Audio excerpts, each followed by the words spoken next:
大家好，今日我哋會講下人工智慧所生成內容嘅教學適宜性。教學適宜性，簡單嚟講，就係指教學內容同方法要符合學生嘅學習需要同背景。喺 AI 嘅幫助下，教育內容嘅生成變得更加自動化同多樣化，但同時亦帶嚟咗挑戰，因為唔係所有 AI 生成嘅內容都適合每一個學生，所以喺我哋進行教學嘅時候，必須審慎評估 AI 生成內容嘅適宜性。首先，咩嘢係教學適宜性呢？其實佢指嘅係教學內容係咪啱啱好啱特定年齡嘅學生，係符合教育目標，冇文化偏見，而且係安全可控嘅。呢點尤其喺教育方面相當重要，因為學生嘅學習同發展需要特別嘅關注。喺教育中，適齡互動係提升學習效果嘅關鍵。舉個例子，如果我哋用成年人口吻同小朋友溝通，佢哋可能唔明白，甚至會感到困惑，所以教學內容同方式必須符合佢哋嘅理解能力同興趣，咁先可以促進佢哋嘅整體發展。喺教育嘅範疇入面，教學適宜性係一個非常重要嘅概念。保護兒童發展係我哋首要嘅任務。適宜同漸進嘅活動內容，能夠有效促進兒童嘅學習成長。當我哋設計教學活動嘅時候，必須確保啲內容同學生嘅發展階段相符。咁先能夠幫助佢哋有系統咁吸收知識。唔好忘記，過於複雜或者過於簡單嘅內容都唔利於學習。進一步講，教學內容嘅適宜性仲可以確保學習成效。一個精心挑選嘅課題，能夠直接連結到教學主題，令學生更投入課堂。學生嘅參與度一高，教學效果自然提升，家長嘅滿意度亦會相應提高。呢啲都係我哋作為教育者應該努力嘅方向。此外，我哋要特別注意避免風險與偏見。教師嘅審核機制係確保教學內容準確性同安全性嘅關鍵。透過嚴謹嘅審核，可以維護教育公平，避免誤導學生或班級嘅不和諧。呢啲都係建設正面學習環境嘅重要因素。所以，教學適宜性唔單止係教學設計嘅基礎，仲係保障兒童健康成長嘅保障。透過合適嘅教學內容，我哋唔單止提升咗學生嘅學習效果，亦令家長同社會更加信任我哋嘅教育質素，造成一個雙贏嘅局面。要做到高教學適宜性，其實有4個好重要嘅元素。首先，年齡匹配係關鍵，活動要符合學生嘅發展水平，確保佢哋真正參與入去同埋理解內容。第二個元素係多元包容，設計活動嘅時候要考慮唔同背景、語言同能力嘅學生，確保每個小朋友都覺得自己受到接納同尊重。第三係課程相關，課程內容要貼近學生嘅生活經驗同社會實況，令佢哋易於理解同應用。最後第4個元素係安全互動，一個安全尊重嘅學習環境係促進學生積極參與嘅關鍵啊！喺評估 AI 生成內容嘅教學適宜性時，設立明確嘅評估標準係非常重要嘅。首先，年齡適宜性係關鍵因素，我哋必須確保內容嘅難度符合兒童嘅發展階段。例如，使用感官遊戲而非抽象概念，能幫助學生們更有效地理解同學習。呢個不僅提升學習效果，亦避免兒童喺學習過程中感到困惑或者挫敗。此外，教學相關性亦係評估嘅重點。內容必須直接支持課程目標，例如與大肌肉發展相關嘅主題活動，而非介紹與課程無關嘅知識。咁樣嘅內容安排能夠確保教學資源嘅有效利用，並提升學生嘅學習動機。另外，準確性與安全性同樣不可忽視。AI 生成嘅內容必須保持事實正確，杜絕任何可能帶有誤導或有害暗示嘅資訊。教師喺使用呢啲內容之前，應進行嚴格嘅審核同驗證，確保教學安全且符合教育目標。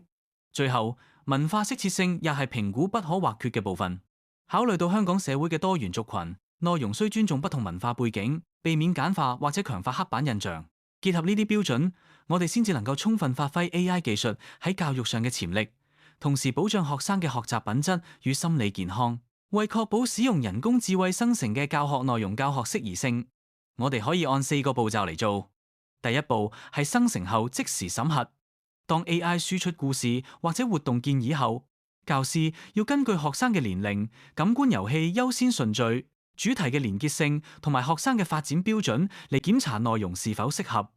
因為唔同年齡層嘅小朋友需要嘅教學資源有所唔同，如果冇即時審核，可能會出現唔啱用嘅內容。第二步係班級試行，教師可以先喺細小組度進行試用。如果觀察到學生嘅反應唔理想，就要即時調整，例如加入更貼元素，好似食物嘅主題。如有非華語嘅學生，可以加入佢哋平時食開嘅食物，如捏麵包分享咁，令活動更具互動性同趣味性。呢個過程可以幫助教師更靈活咁配合學生嘅需要，確保教學效果達到最佳。第三步係收集家長回饋，將活動帶返屋企後，教師可以向家長了解小朋友嘅投入程度同活動嘅難度係咪適合。家長嘅意見係寶貴嘅資料來源，有助於教師更全面咁評估教學內容嘅實用性同接受度。最終步驟係記錄同優化，將收集到嘅家長同學生嘅反應仔細整理、反思同微調教學內容，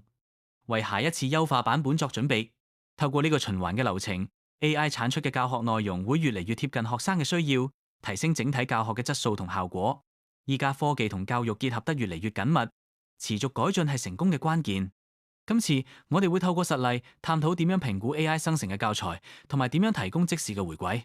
首先， AI 生成嘅內容好易出現同目標受眾唔匹配嘅情況，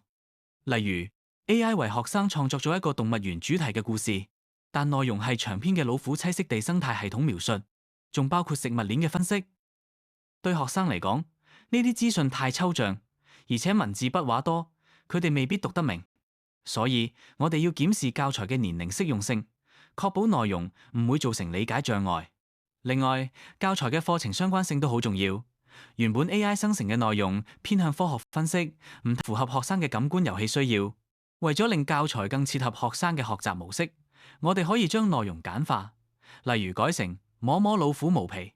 聽好叫聲，用觸覺同聽覺嘅體驗幫助佢哋理解。咁樣不但增加學習樂趣，亦更容易吸收。評估 AI 教材嘅時候，務必考慮對象特性同學習目標，適時調整內容，令 AI 輔助教學發揮最大效果。第二個例子都係針對動物園主題故事呢個 AI 生成嘅內容。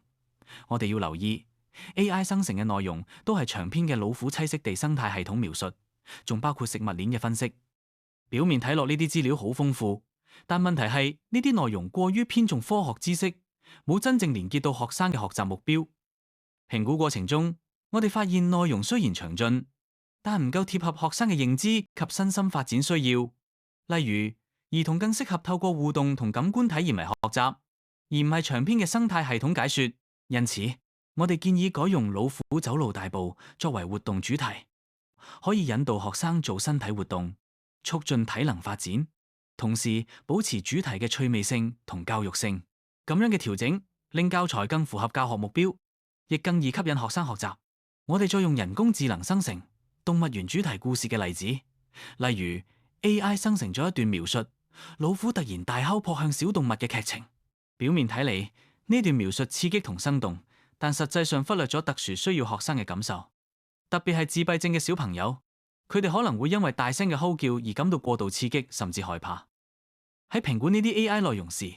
我哋發現必須考慮受眾嘅多元需求，尤其係感官敏感嘅小朋友。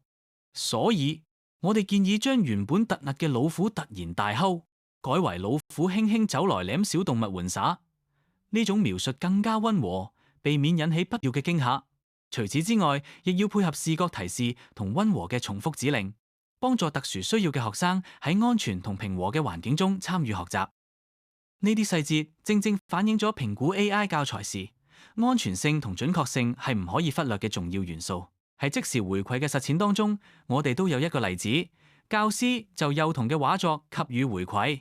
而 AI 生成嘅回饋係兒童畫咗綠色樹，顏色不對，樹蔭係棕色。呢種直接嘅否定，好容易令學生覺得挫敗，而佢哋嘅創作熱情都可能會因此退縮。所以，年齡適宜性嘅評估必須強調學生重視創作過程，而唔係追求客觀正確性。教師喺回饋時可以改用正面嘅讚賞，例如講：哇，綠樹好靚啊，睇落好似魔法森林咁。呢種方式唔單止尊重學生嘅感官探索階段，仲能鼓勵佢哋發揮創意，同時透過正面回饋，亦促進學生對藝術創作嘅興趣同自信心，避免因為負面糾正而產生退縮。同一個例子，AI 生成嘅回饋都係兒童畫咗綠色樹，顏色不對，樹應係棕色。呢種回饋雖然同顏料使用相關，但卻忽略咗鼓勵學生語言表達與自信心發展嘅機會。實際上，我哋唔能夠僅糾正顏色，仲應該引導學生分享佢哋嘅創作故事，咁樣先至能夠達到教學嘅綜合目標。因此，我哋建議教師喺給予回饋時，加入好似係話俾老師你嘅魔法樹故事咁樣嘅鼓勵性語句。呢個唔單止有助於提升學生嘅語言能力，亦都讓學生感受到自己嘅想像力同埋創意。透過呢種方式，即時回饋唔再只係單純嘅糾錯，反而成為促進小朋友全方位成長嘅重要工具。呢種實踐對於培養學生嘅自信與表達能力具有不可或缺嘅意義。今次同一個例子，但我哋探討嘅焦點係 AI 喺評估兒童畫作時嘅準確性同安全性。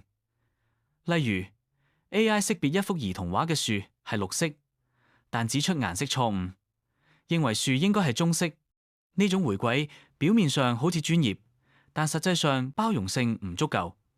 因為部分識弱學生可能分唔清綠色同棕色嘅差異。呢啲糾正有機會造成小朋友困惑同自卑感，對佢哋嘅創作意欲係一種打擊。為咗改善呢個問題，我哋建議嘅修正方案係用更積極同包容嘅語言，例如改用你樹好有創意、摸摸顏料質感呢啲鼓勵性詞句，透過觸覺讚美同視覺輔助，唔單止令兒童感受到尊重，仲可以確保所有幼童都能夠參與其中。呢種方式唔單止提升 AI 嘅教育價值，更加強咗包容性同安全感，係未來 AI 教育輔助嘅重要方向。喺文化適切性嘅時候，我哋要特別留意，唔好忽略非華裔兒童對綠樹嘅獨特文化觀感。呢個例子中，有啲 AI 系統可能唔知道綠色嘅樹木喺某啲文化入邊係神聖嘅象徵，呢種忽略可能會冒犯到佢哋嘅文化信仰。所以我哋應該修正同埋提升 AI 嘅文化敏感度，令佢哋可以準確反映多元嘅文化背景。為咗令內容更具包容性，可以喺描述綠樹時加上綠樹像神樹一樣美麗。呢一句凸顯對唔同文化信仰嘅尊重。透過呢啲簡單嘅修正呢，唔單止避免冒犯呢，仲可以提升大家對多元文化嘅認識同埋尊重。喺未來，無論係 AI 開發定係日常交流，都應該持續推動呢種文化共融嘅精神啊。總括而言，教學適宜性係我哋教育實踐嘅基石，唔單止係一個理論嘅概念，更係每日教學行動嘅指南。通過細緻嘅評估，我哋可以準確掌握學生嘅需求同學習進度，從而調整教學策略，確保每位學生都能夠喺適合佢哋嘅環境中成長。尤其喺人工智慧生成內容日益普及嘅今日，呢個評估過程顯得更加重要。即時回饋係促進學生學習成效嘅關鍵，佢不但可以幫助學生即時調整學習方法，亦能讓教師迅速了解教學效果。結合安全同包容嘅教學環境，我哋可以確保人工智能內容唔會帶嚟偏見或不當信息，真正實現教育公平。透過不斷完善呢啲教學要素，最終目標係促進每一位學生嘅全面發展同學習動機。